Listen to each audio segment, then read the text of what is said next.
Bersama saya di studio Menara Kompas sudah bergabung, ada masing-masing perwakilan dari tim SES. Pertama ada Pak Hendrawan Supratikno dari tim pemenangan Andika Perkasa dan Hendrar Prihadi. Pak, selamat malam, apa kabar? Selamat malam, salam kebangsaan. Salam kebangsaan. Kemudian juga ada Pak Dedi Ramanta dari tim pemenangan Ahmad Lutfi dan Pak Taci Yasin. Selamat malam, Pak. Selamat malam. Selamat malam. Dan juga bersama kami tidak hanya perwakilan dari masing-masing paslon, tapi juga ada panelis, yaitu Pak FX Sugianto, Guru Besar Fakultas Ekonomi Universitas Diponegoro. Selamat malam, Pak. Malam, Mbak. Selamat malam. Dan kita akan mengulas bagaimana jalannya debat publik Pilgub Jawa Tengah tadi bersama saya, Cindy Permadi, hanya di Kompas TV, independen, terpercaya. Saya mau ke masing-masing paslon dulu sedikit, mungkin dari Pak Hendrawan. Pak Hendrawan, kalau melihat jalannya debat tadi, untuk paslon Anda, udah pede belum? Mampu menarik hati masyarakat Jawa Tengah? Sangat menarik, lebih bagus, lebih tajam, dan lebih sistematis.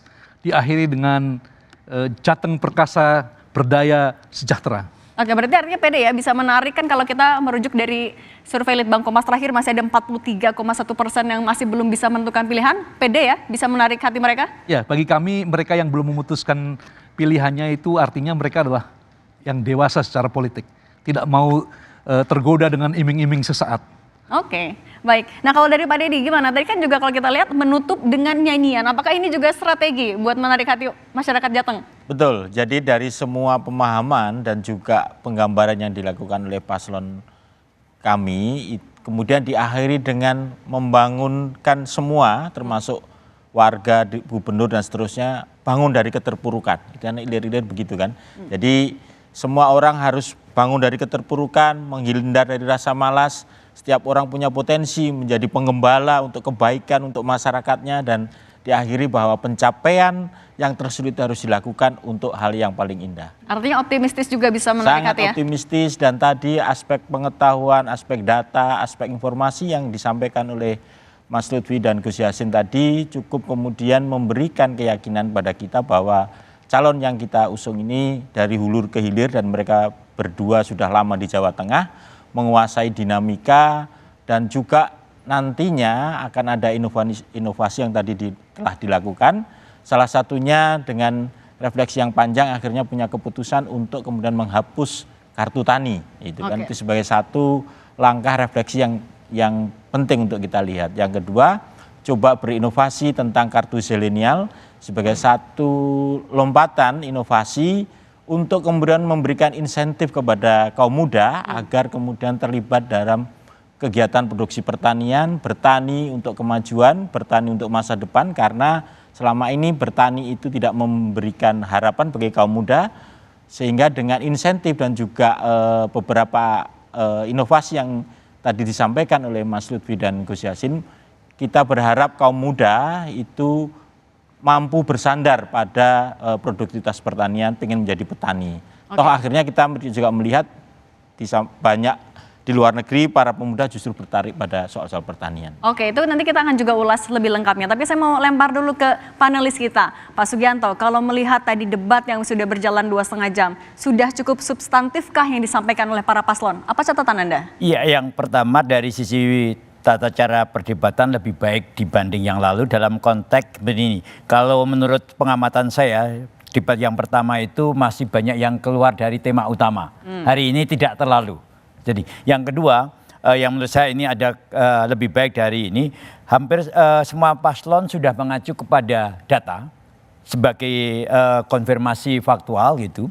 Dan menurut saya masih ada, memang ada beberapa yang tidak tepat dari data yang saya miliki juga itu ada.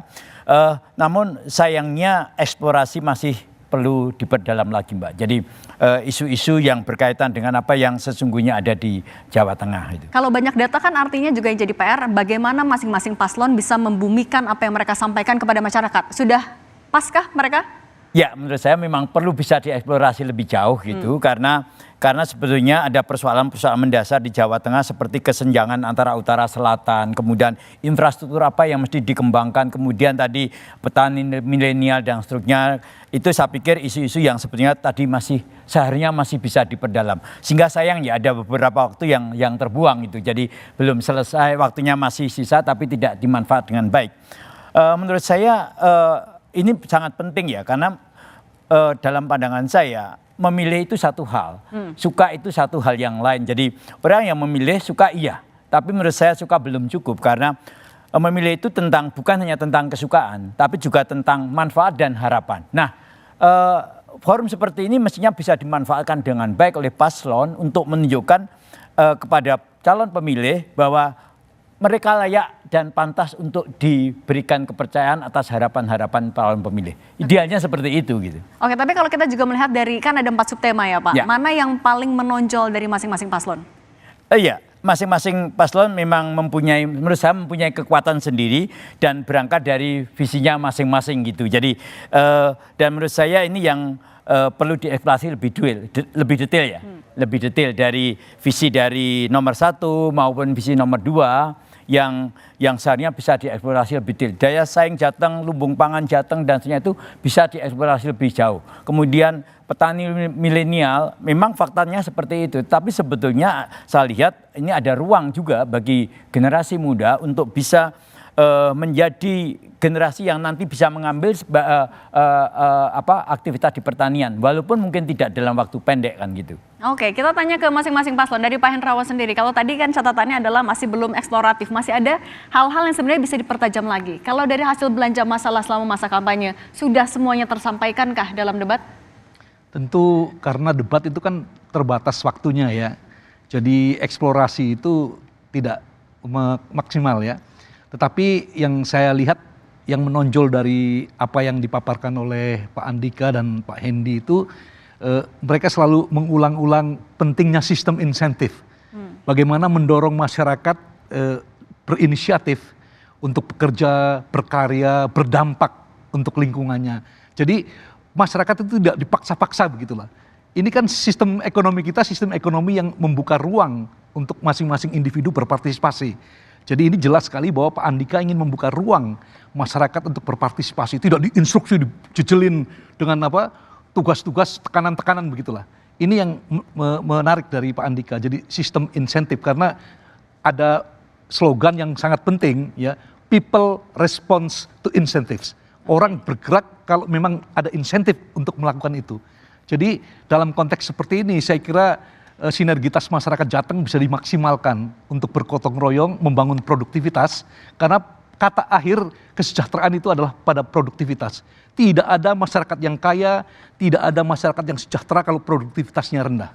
Oke. Dan itu yang berusaha dilakukan oleh pasangan Andika Hendy. Oke, Pak Deddy, kalau misalnya dari paslon 1 yang dijualnya adalah insentifnya. Nah, kalau dari paslon nomor 2 gimana? Tadi saya kira pertama keberlanjutan. Apa yang kemudian baik di masa lalu dilanjutkan, yang salah dikoreksikan tadi misalnya kayak kartu tani. Kemudian ada inovasi, kartu zilenial misalkan. Kenapa mereka Mas Lutfi dan Gus Yassin ini punya inovasi itu? Karena berangkat bahwa atas pendalaman masalah mereka di Jawa Tengah lama itu, maka tidak lagi dibutuhkan eksplorasi data tetapi pada solusi. Solusi yang paling mungkin adalah memaksimalkan negara hadir. Pemerintah hadir kepada siapa? Kepada yang muda, karena petani ini harus berkelanjutan. Tidak bisa kita bersandar pada petani yang sudah makin menua, tapi harus ditopang oleh generasi muda. Masalahnya adalah yang muda ini tidak melihat bertani itu sebagai masa depan. Yang muda masih melihat PNS menjadi harapan, kerja di industri-industri besar menjadi harapan. Tetapi sungguh pangan adalah modal dasar kita untuk terus survive. Tanpa pangan kita tidak menjadi apa-apa. Maka ketahanan pangan adalah elemen dasar bagi keberlanjutan bangsa ini. Maka karena ini menjadi sangat penting, dibutuhkan satu inovasi. Apa yang dilakukan? Kartu ini sebagai satu identifikasi bahwa dengan kartu terdata, kemudian sasarannya jelas dan programnya kemudian bisa dimaksimalkan. Oke.